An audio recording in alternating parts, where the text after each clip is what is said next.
अस्सलाम वालेकुम बच्चों, कैसे हैं आप सब लोग।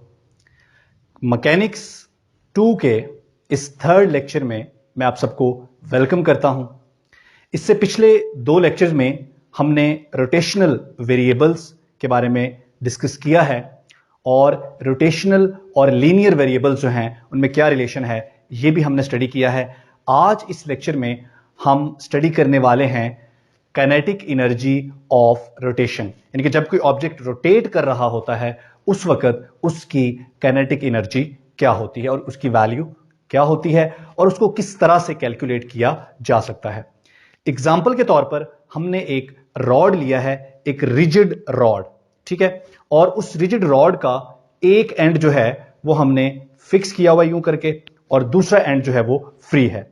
बच्चों, ये रिजिड रॉड इस तरह से रोटेट करेगा यूं करके, ठीक है जी। जब ये यूं रोटेट करेगा तो ये क्या है, इसका एक्सिस ऑफ रोटेशन। ये क्या है, इसका एक्सिस ऑफ रोटेशन। बच्चों, अभी ये आपके सामने डायग्राम है। ये रेड कलर में आपको एक रॉड नजर आ रहा है और ये रॉड जो है ये रोटेट कर रहा है। जब ये रोटेट कर रहा है तो ये इसका एक्सिस ऑफ रोटेशन है और इसकी जो रोटेशन एक्सिस ऑफ रोटेशन है और इसकी रोटेशन जो है वो क्या है, एंटी क्लॉकवाइज।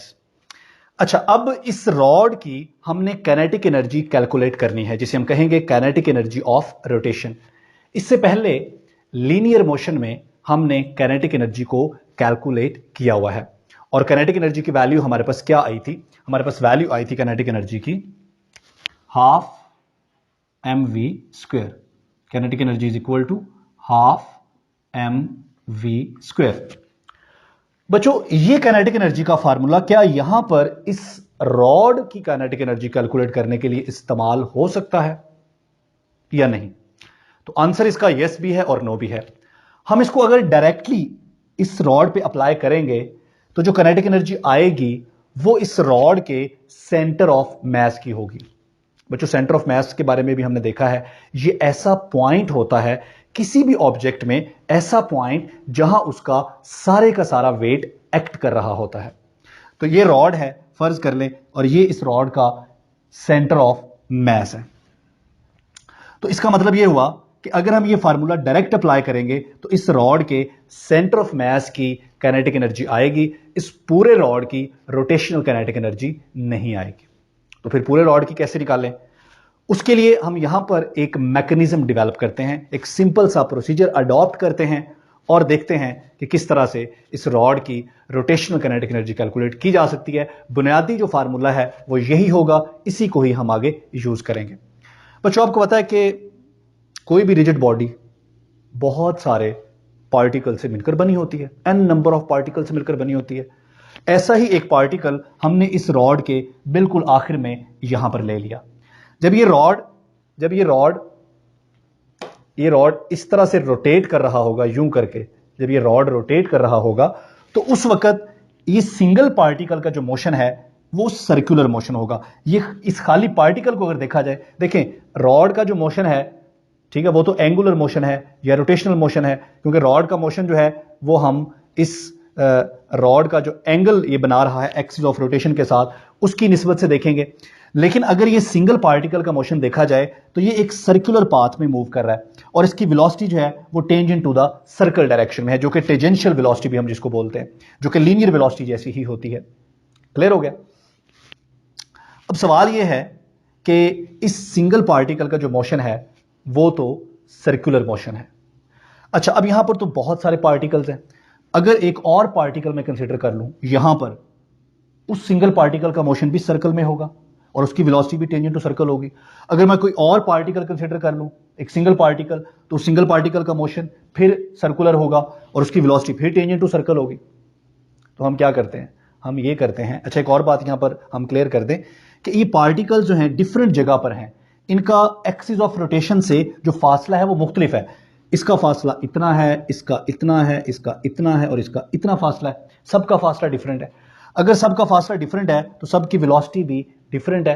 तो ये देखें काइनेटिक एनर्जी का फार्मूला, अगर सबकी वेलोसिटी डिफरेंट है तो सबकी काइनेटिक एनर्जी भी डिफरेंट है। तो हम ये करते हैं कि ये जो सबकी काइनेटिक एनर्जी डिफरेंट है इसको अलग अलग से कैलकुलेट करते हैं, एंड पर उन सारी पार्टिकल्स की जो एनर्जीज हैं उनको जमा कर लेंगे तो हमारे पास आ जाएगी टोटल काइनेटिक एनर्जी।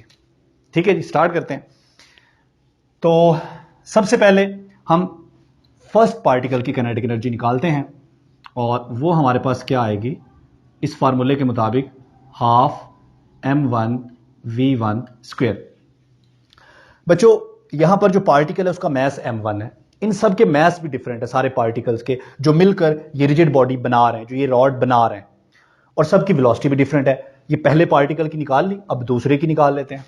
तो वो आएगी kinetic energy of second particle is equal to 1/2 m2v2 square. इस तरह से हम सारे पार्टिकल्स की निकालते जाते हैं और ये हमें पता है कि ये रॉड जो है ये n नंबर ऑफ पार्टिकल से मिलकर बना है, तो n पार्टिकल्स तक हमें एनर्जी जमा करनी है। तो इसको देखकर अगली जो है वो हम ऐसे ही कैलकुलेट कर सकते हैं। तो हम ये कर सकते हैं कि काइनेटिक एनर्जी जो है nth पार्टिकल की वो बराबर है 1/2 mn/vn स्क्वायर। अब टोटल काइनेटिक एनर्जी कैसे आएगी, सिंपल, इन सबको जमा कर ले। तो टोटल जो काइनेटिक एनर्जी है वो आ गई kinetic energy of first particle plus second particle plus up to so on nth particle तक। ठीक हो गया। अब इसमें वैल्यूज पुट कर लें, 1/2 m1v1 square plus 1/2 m2v2 square and plus up to so on 1/2 mn/vn square. Clear. अब ये हमारे पास kinetic energy, total kinetic energy जो है इस रॉड की आ चुकी है। अब यहां पर आप देख सकते हैं कि 1/2 जो है इसको कॉमन लिया जा सकता है। अगर आप इसको कॉमन ले लें तो हमारे पास आ जाएगा 1/2 m1v1 square plus m2v2 square plus up to so on mn/vn square. ये हमारे पास आ गई है kinetic energy total.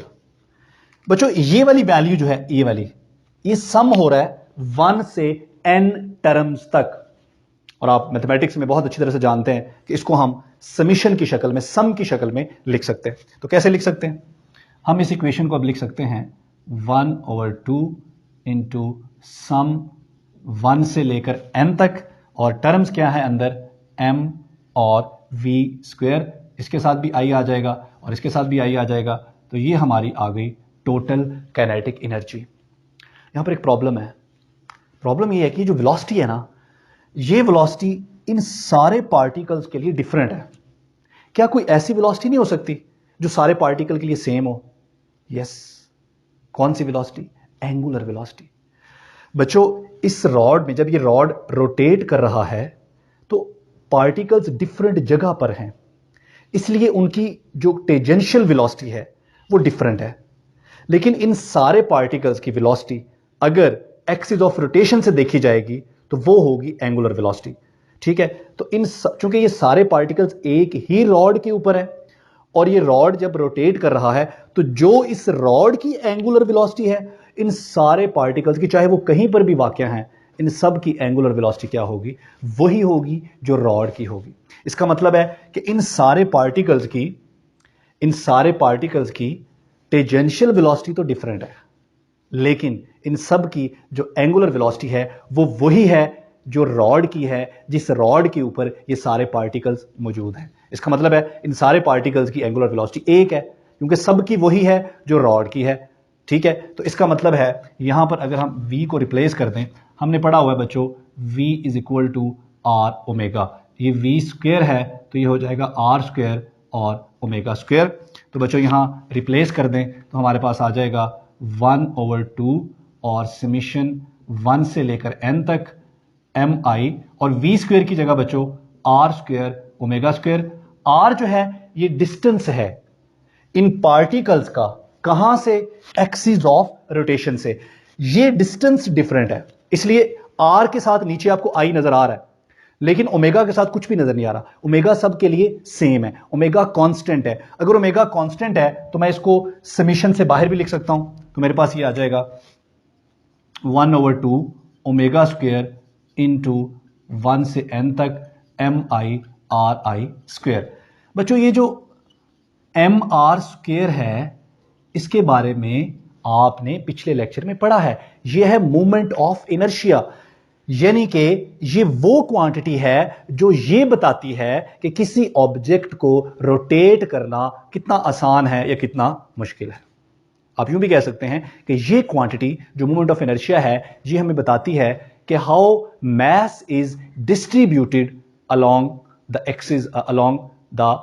Axis of rotation, कि किसी भी ऑब्जेक्ट में जो मैस है वो एक्सिस ऑफ रोटेशन से लेकर एंड तक किस तरह से डिस्ट्रीब्यूटेड है। ये अगर ये मुश्किल बात है तो आसान बात ये है कि मोमेंट ऑफ इनर्शिया सिर्फ ये बताता है, ये वो क्वांटिटी है जो हमें ये बताती है किसी ऑब्जेक्ट को रोटेट करना कितना आसान या कितना मुश्किल है। क्लियर हो गया? तो बच्चों इसका मतलब है कि इस क्वांटिटी की जगह हम यहां पर क्या लिख सकते हैं, हम यहां पर लिख सकते हैं 1/2 ऐसे ही आ जाएगा, ओमेगा स्क्वायर भी ऐसे आ जाएगा, और ये पूरी क्वांटिटी जो है ये क्या है, ये है इस रॉड का मोमेंट ऑफ इनर्शिया। तो बच्चों हमारे पास फाइनली जो काइनेटिक एनर्जी ऑफ रोटेशन है ये बराबर आ गई 12I omega square. This is kinetic energy for rotation. किसी भी रिजिड बॉडी की जो काइनेटिक एनर्जी है रोटेशन की वो इसके बराबर है। अच्छा, इससे पहले भी एक काइनेटिक एनर्जी हम पढ़ चुके हैं, अगर आपको याद हो तो हमने इससे पहले ये देखें, kinetic energy is equal to 12mv square और kinetic energy is equal to 12I omega square. बच्चों काइनेटिक एनर्जी लीनियर मोशन के लिए और काइनेटिक एनर्जी एंगुलर मोशन के लिए। अगर आप गौर करें तो लीनियर मोशन में इनर्शिया का रोल कौन प्ले करता है, मैस, और एंगुलर मोशन में इनर्शिया का रोल कौन प्ले करता है, I, moment of inertia. Linear motion में वेलोसिटी क्या होती है, v, और एंगुलर मोशन में ओमेगा। तो आप कह सकते हो कि ये जो इक्वेशन आई है ये इक्वेशन इस इक्वेशन का रोटेशनल इक्विवेलेंट है। इनके रोटेशनल मोशन में जो काइनेटिक एनर्जी है वो ये है और लीनियर मोशन में जो काइनेटिक एनर्जी है वो ये है। ठीक है बच्चों, तो आई होप कि काइनेटिक एनर्जी जो है ये आपको समझ आ गया होगा। ठीक है, अभी हम आगे बढ़ रहे हैं और आगे बढ़ के हम करने वाले हैं relation between kinetic energy and work. जी बच्चों, तो अभी इस लेक्चर का जो अगला हमारा हिस्सा है, जो नेक्स्ट हमारा टॉपिक है वो है relation between kinetic energy and work. Clear हो गया? तो अब दो किस्म की काइनेटिक एनर्जीज होती हैं, ठीक है, एक लीनियर मोशन में और एक रोटेशन में। दोनों का हम अलग अलग से चेक करेंगे कि उनमें और वर्क में क्या रिलेशन है। तो पहले हम देखते हैं कि वर्क और जो हमारी काइनेटिक एनर्जी लीनियर मोशन में होती है उसमें क्या रिलेशन है। उसको देखते हुए फिर हम वर्क और काइनेटिक एनर्जी ऑफ रोटेशन, इन दोनों के दरमियान भी एक रिलेशन डेवलप कर सकेंगे। तो बच्चों फर्ज कर लें कि ये हमारे पास एक ऑब्जेक्ट है जिसका मास m है और ये फर्ज कर लें कि इसके मोशन को हमने रिस्ट्रिक्ट किया हुआ है, ये सिर्फ एक्स एक्सिस में ही मूव कर सकता है और यहां पर हम एक फोर्स लगाएंगे। फोर्स लगाने से ये कुछ डिस्प्लेसमेंट ट्रैवल करेगा, ये पोजीशन ए से पोजीशन बी पे चला जाएगा और ए से बी तक जाते हुए ये डिस्प्लेसमेंट ट्रैवल करेगा डी। तो बच्चों क्या हो रहा है यहाँ पर ये हो रहा है कि फोर्स लगाने से ये ऑब्जेक्ट मूव कर रहा है, डिस्प्लेस हो रहा है, तो यहाँ पर वर्क हो रहा है। अब हम देखेंगे कि वर्क और जो काइनेटिक एनर्जी है इस ऑब्जेक्ट की उसमें क्या रिलेशन है। तो बच्चों हमने वर्क एनर्जी थ्योरम पढ़ा हुआ है, ठीक है। वर्क एनर्जी थ्योरम क्या कहता है? वर्क एनर्जी थ्योरम ये कहता है कि work done is equal to change in kinetic energy, यानी कि वर्क डन जो है ये काइनेटिक एनर्जी को चेंज करता है, ठीक है। फर्ज कर लें कि यहां पर वर्क करने से जिस एनर्जी में चेंज आ रहा है वो सिर्फ काइनेटिक एनर्जी है, इसलिए work done is equal to change in kinetic energy. This is called work energy principle, ठीक है बच्चों। ये जो पोजीशन है इस पोजीशन को आप कह लें xi डिस्प्लेसमेंट के एतबार से और इस पोजीशन को आप कह लें xf डिस्प्लेसमेंट के एतबार से। इसलिए यहां पर जो काइनेटिक एनर्जी होगी बच्चों, चेंज इन काइनेटिक एनर्जी कैसे निकाला जाता है? फाइनल काइनेटिक एनर्जी और इनिशियल। तो यहां पर जो काइनेटिक एनर्जी है वो फाइनल है, यानी कि kinetic energy final minus kinetic energy initial. और बच्चों काइनेटिक एनर्जी का फार्मूला क्या है? हाफ mv स्क्वायर, और यहां पर भी हाफ mv स्क्वायर। यहां पर वेलोसिटी फाइनल होगी और यहां पर वेलोसिटी इनिशियल होगी, और मास चूंकि कांस्टेंट है तो ये हमारे पास आ गया जी work energy principle linear motion में। कहां पर? लीनियर मोशन में। तो लीनियर मोशन में वर्क और काइनेटिक एनर्जी के दरमियान ये रिलेशन है, इसे हम कह लेते हैं इक्वेशन 1। अब हम वर्क को कैलकुलेट कैसे कर सकते हैं ये भी हम देख लेते हैं। तो वर्क को हमने कैलकुलेट कैसे करना है इसको भी आप देख लें। तो बच्चों वर्क को कैलकुलेट करना बड़ा आसान है, हमने पढ़ा हुआ है कि work is equal to the product of force and displacement. तो डिस्प्लेसमेंट कहां से कहां तक है? इनिशियल पोजीशन से फाइनल तक। तो यहां पर आप मेंशन कर लें एक्स आई से लेकर एक्स एफ तक। ठीक है बच्चों, तो अगर फोर्स कांस्टेंट है आप डी एक्स की इंटीग्रेशन करें तो ये आएगी एक्स और लिमिट होगी एक्स आई से एक्स एफ। इसको सिंप्लीफाई करें तो ये हमारे पास आ जाएगा एक्स एफ माइनस एक्स आई, और एक्स एफ माइनस एक्स आई किसके बराबर है? डी के बराबर है। तो ये डी आ गया और ये एफ आ गया, तो ये हमारे पास आ गया वर्क का मैग्नीट्यूड। इस तरह से हम वर्क कैलकुलेट कर सकते हैं। तो यहां पर इसे कह दें इक्वेशन 2। यहां से वर्क की वैल्यू यहां पुट कर दें तो हमारे पास आ गया जी F T is equal to half M V I square minus half M V F square. This is equation 3। लो जी, वर्क और काइनेटिक एनर्जी के दरमियान रिलेशन भी बन गया, वर्क कैलकुलेट करने का तरीका भी पता चल गया। अभी हम पावर को भी देख लेते हैं कि पावर क्या होती है। बच्चों पावर क्या होती है? पावर ये बताती है कि आप कितनी how fast you are doing work.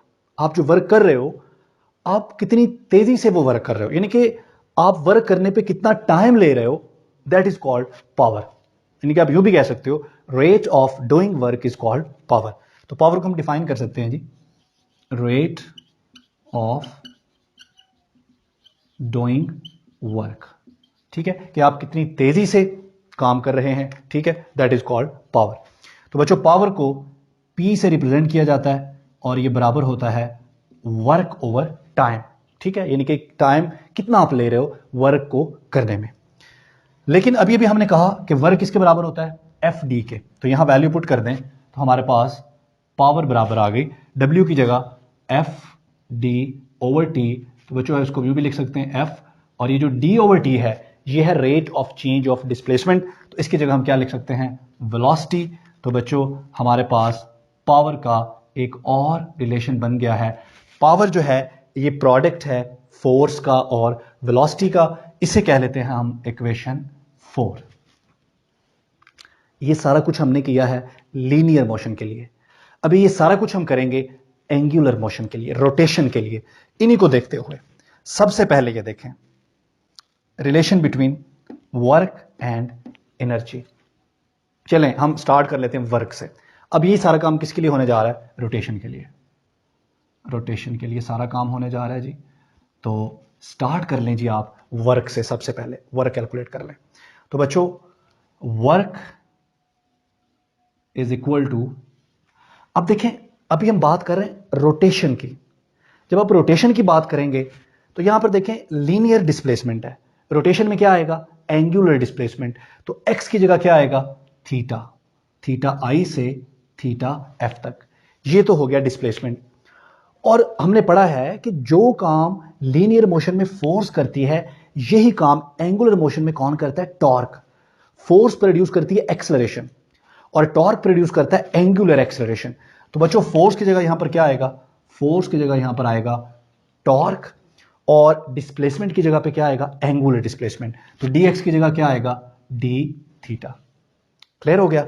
अब टॉर्क है कांस्टेंट, इसको बाहर निकाल लें और d थीटा की इंटीग्रेशन करेंगे तो वो थीटा आएगी और उसकी लिमिट होगी थीटा आई से थीटा एफ। इसको सिंप्लीफाई करें तो ये आ गया t into theta F minus theta I, या मैं इसको लिख सकता हूं d थीटा।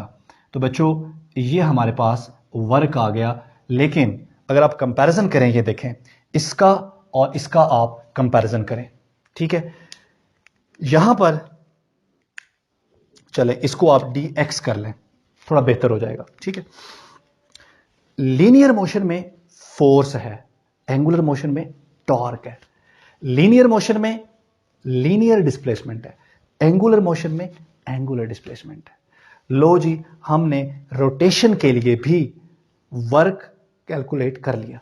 अब हम आगे बढ़ते हैं और रिलेशन देखते हैं, जिस तरह हमने यहां देखा relation between work and kinetic energy. तो एंगुलर मोशन के लिए भी हम देखते हैं relation between work and kinetic energy. ठीक है बच्चों, तो काइनेटिक एनर्जी जो है, अब हम रोटेशन की बात कर रहे हैं, तो कौन सी काइनेटिक एनर्जी होगी? काइनेटिक एनर्जी भी रोटेशन वाली ही होगी। तो बच्चों, वर्क एनर्जी थ्योरम को अब हम रोटेशन पे अप्लाई करने जा रहे हैं। ठीक है, ये ही इक्वेशन जो आपके सामने है, इसी को हम चेंज करेंगे और हमारे पास आंसर आ जाएगा। बच्चों, एफ की जगह क्या आएगा? टॉर्क आएगा। डी की जगह क्या आएगा? डी थीटा आएगा। इसको आप डी एक्स कर लें तो यहां पर क्या आ जाएगा? D theta. इधर आ जाएं, 1/2 और मैस तो मैस ही होगा, और इनिशियल वेलोसिटी अब यहां पर आएगी एंगुलर वेलोसिटी। ठीक है, लेकिन एक चीज हमें देखनी होगी कि v किसके बराबर होता है बच्चों? v तो बराबर होता है r ओमेगा के, इसलिए यहां पर v स्क्वायर की जगह क्या आएगा? r square omega square. ठीक है, माइनस 1/2 m वैसे आएगा, और vf की जगह r square omega f square. बच्चों, इसमें इसको फर्दर हम सिंप्लीफाई कर लेते हैं, तो हमारे पास जो 1/2 और m है ये कांस्टेंट है। हमारे पास क्या आ गया? r square omega i square. ठीक है, minus r square omega f square, और यहां पे हमारे पास क्या है? t और d थीटा। क्लियर हो गया बच्चों? तो ये हमारे पास आ गया रिलेशन बिटवीन वर्क। ये क्या है बच्चों? लेफ्ट साइड पे वर्क है, और राइट साइड पे हमारे पास क्या है? राइट साइड पर हमारे पास है change in rotational kinetic energy. तो ये वर्क एनर्जी थ्योरम है किसके लिए? ये वर्क एनर्जी थ्योरम है फॉर रोटेशन। अब वर्क भी हमने रोटेशन के लिए निकाल लिया, वर्क एनर्जी थ्योरम भी निकाल लिया। अब हम निकाल लेते हैं पावर। बच्चों, पावर किसके बराबर होती है? पावर बराबर होती है रेट ऑफ वर्क डन, यानी कि वर्क ओवर टाइम। लेकिन वर्क हमारे पास अब किसके बराबर है? टी और डी थीटा। तो ये है टी और डी थीटा, और ये टी को आप डी टी कर लें फॉर इंस्टेंट वैल्यूज। तो बच्चों, ये जो D theta over D T है, ये क्या है? Rate of change of angular displacement. ये एंगुलर वेलोसिटी के बराबर आएगा। तो हमारे पास जो रिलेशन है, ठीक है, सॉरी यहां पर पावर आनी चाहिए, तो हमारे पास जो रिलेशन है ये बन जाएगा power is equal to torque, वैसे ही आ जाएगा, और डी थीटा और डी टी की जगह क्या आ जाएगा? ओमेगा। तो बच्चों, ये देखें, ये आपका एंगुलर मोशन है और ये आपका लीनियर मोशन है। पावर सेम है, लीनियर मोशन में फोर्स है, एंगुलर मोशन में टॉर्क है, लीनियर मोशन में वेलोसिटी है, एंगुलर मोशन में एंगुलर वेलोसिटी है। तो बच्चों, ये हमने काइनेटिक एनर्जी, वर्क और पावर लीनियर मोशन में भी देख लिया, और साथ साथ हमने उसको एंगुलर मोशन में भी देख लिया। आप इसको नोट कर सकते हैं, ठीक है जी। और नोट करने के साथ साथ यहाँ पर मैं आपको और बात बताता चलूँ, ये जो आर स्क्वायर है ये भी यहाँ पर कॉमन आ सकता है, तो इसको भी मैं, आर स्क्वायर को भी मैं यहाँ पर बाहर लिख सकता हूँ, ठीक है जी। और इसको फर्दर जो है अगर मैं सिंप्लीफाई करना चाहूँ तो वो भी हो सकता है। फर्दर सिंप्लीफाई बच्चों क्या हो सकता है? ये जो एम आर स्क्वायर है, आपको पता है ये मोमेंट ऑफ इनर्शिया है, तो हमारे पास ये इक्वेशन बन जाएगी T D theta is equal to half I और omega F square minus omega I square. ठीक है, यहाँ पर भी हमने मिस्टेक किया है, यहाँ पर ओमेगा एफ आना चाहिए था और यहाँ पर ओमेगा आई आना चाहिए था। इसी तरह से ओमेगा एफ और ओमेगा आई, ठीक है, इसकी आप करेक्शन कर लीजिएगा। ठीक हो गया। तो इसके साथ ही हमारा ये जो लेक्चर है ये कंप्लीट हो गया। थैंक यू, अल्लाह हाफ़िज़।